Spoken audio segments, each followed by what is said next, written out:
We're going 7. Why? Because Steph Curry and the Warriors couldn't close it out last night. Rockets head coach Ime Udoka now 5-1 when facing elimination. Second quarter, Warriors down 8. And here comes a Curry flurry. Look at this bucket and 1.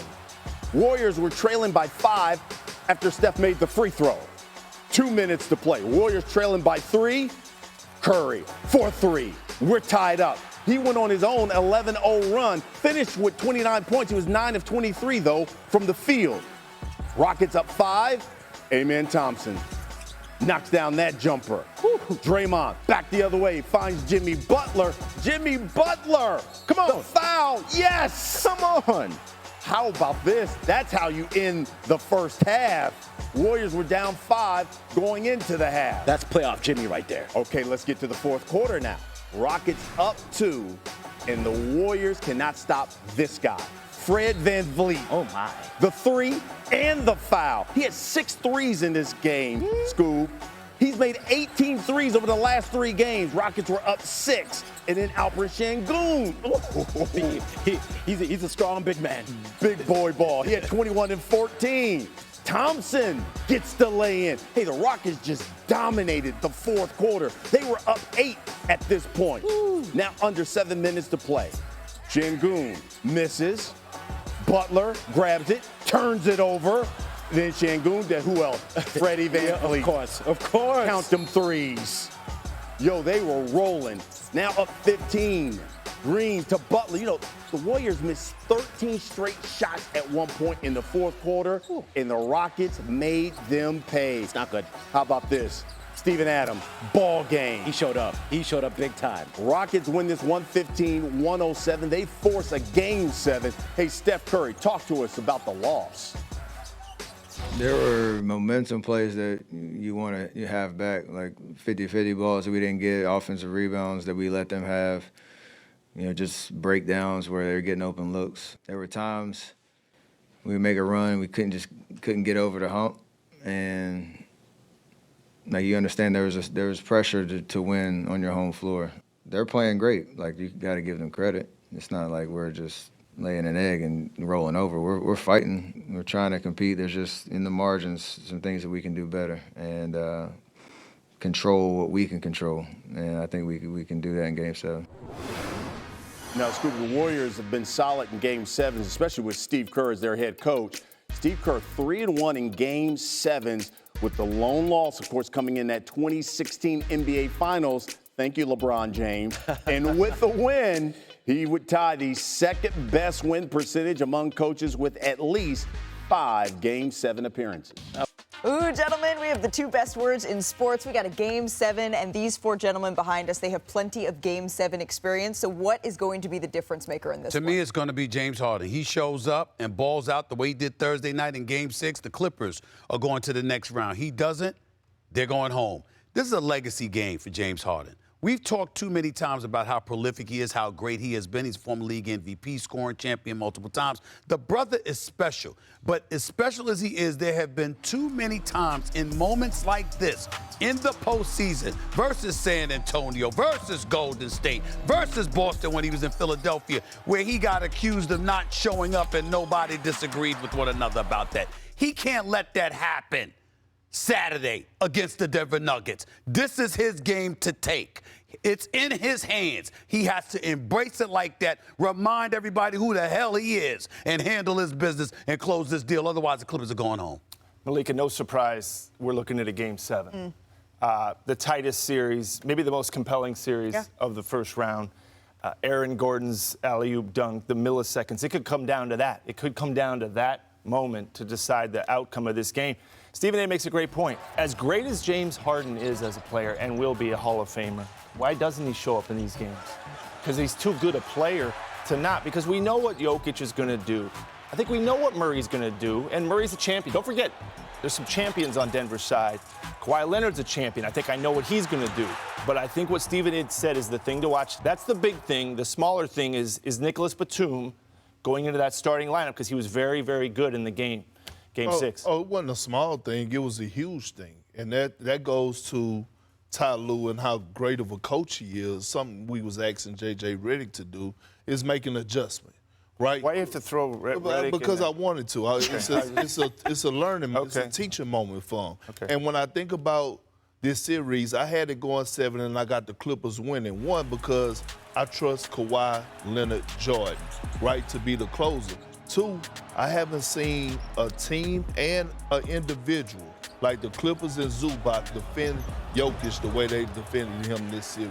And especially the one-on-one defense I saw Zubac display in Game 6. It's going to be a brawl for it all, but I got the Clippers closing it out. Denver loses be second straight year. They lost on their home court in a Game 7. The other thing to watch is going to be on the sidelines, right? Ty Lue heading into his 5th Game 7 here. He's won the previous 4, including against Bob's Golden State Warriors. This will be the first for rookie coach here, David Adelman. Scooby and Brian with you on SportsCenter. The series between the Nuggets and Clippers have been a movie. Just like the Thunderbolts, you know what I'm saying? From buzzer beaters to historic performances, it's only right the basketball gods blessed us with a Game 7 after LA beat Denver 111-105 in Game 6, where James Harden led them in scoring with 28 points. A lot of questions heading into Game 7, so it's only right we bring in Quentin, Richardson, and David Dennis Jr. to answer those questions. And we'll be running a little pick and roll with both the homies pulling up. So, Q, I'm going to start with you. Teams make adjustments from game to game in the playoffs, and as we know, finding the right matchup consistently can make a huge difference. So what's the individual matchup you're going to be locked in on tonight? Man, I've been saying it this whole series. Big Zoo and Joker. I mean, right now, we've all been talking about how Joker, they go as Joker goes. So with Big Zoo being the best defensive player on him in the last 10 years, I don't look for Big Zoo to go in there and like shut Joker down. That's impossible. Nobody can do that. But what he needs to do is make things difficult, make it a test for him, make it challenging, make it uncomfortable, and go back on the other end, on the other offensive end. And Zoo is a force down there, shooting very high field goal percentage in the paint. Huge rebounder in the double-double and stays getting double-double in rebounds and points. So he has to have his impact on the game and make everything difficult and hard for Joker. Yeah, that may be the most pivotal matchup, but the most unpredictable matchup is James Harden versus Game 7. Like, that is the thing that we have to look at. Like, he had a great Game 6 in elimination game, but the last time we saw him in a Game 7 was against the Heat. He had 9 points. James Harden, since leaving OKC, has averaged 17% from 3. 17% from 3. And this is coming off of now, he played 46 minutes in Game 6. He has to show up and be a difference. He has to get rid of those bugaboos and be the James Harden that we know he can be in pivotal games, not necessarily in Game 7s. That Game 7 stuff has to be in the background for him and that Clippers team to succeed. That is so true. And to your point, Dennis, in Harden's last Game 7 back with Philly, he put up 9 points in 41 minutes in a loss to Boston. More with you both in a moment, so stick around. Brian? Well, that's because we got to go to the East, the Eastern Conference semifinal matchups. You got the Pacers taking on the top seed Cavaliers. Indy took 3 of 4 from Cleveland in the regular season. However, 2 of those games came once the Cavs had already clinched the number 1 seed. Then you got the Knicks. They're going to face off against the defending champion Celtics. First time these 2 historic franchises will meet in the playoffs, believe it or not, since 2013. Boston just dominated the regular season series, winning by an average of over 16 points per game. So back with Q Rich, Double D. Q, I'll start with you. Jalen Brunson, Josh Hurt, both hobble with those nagging injuries. How concerned are you with the Knicks and their depth in this series? I'm very concerned. Right now, you know, obviously they've been able to lean on Jalen Brunson as the leader. Big body Brunson has been everything. Mr. Clutch in the fourth, and then Cat Anthony Towns has been the other alpha on that team. So they're going to need, particularly against this Celtics team, to go very deep with a deep roster and bring guys in and have big contributors off the bench. The Knicks are definitely going to need their bench and their complementary players to step up and be supportive for Cat and Jalen Brunson, because the Boston Celtics have been doing what they've been doing with players in and out of the lineup. So that shows the type of depth they have. And Cat Anthony Towns and Jalen Brunson are going to need all the support from everybody. Josh Hart, Anunoby, everybody's going to need big series to come in and help them even have a chance against the Celtics.